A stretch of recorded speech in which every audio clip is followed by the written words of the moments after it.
So I recently posted a video on YouTube titled How to Fix Any Lawnmower, and while I think it was quite comprehensive and helpful, there is one problem that I failed to point out, and that is if you start your lawnmower and it oftentimes will run for a few minutes and then turn off after you've started using it, and this is a regular occurrence with your lawnmower, what I've come to find is it's typically caused by having too much oil.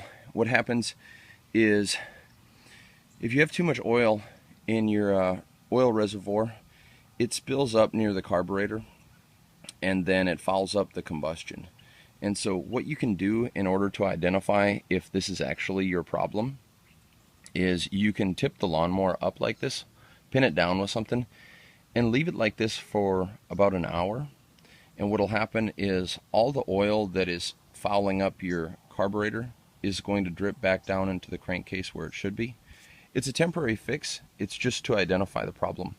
So if you leave it like this for an hour and then go to start it and it starts up perfectly, most likely you need to bleed some of the oil out of the system.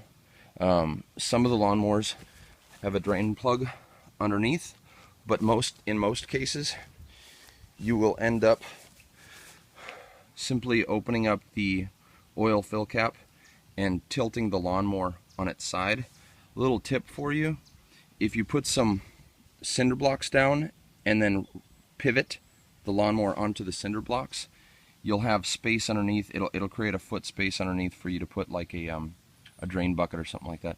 But anyway, again, the purpose of this tip is if your lawnmower regularly starts up right when you're starting it, runs for a few minutes, and then stops.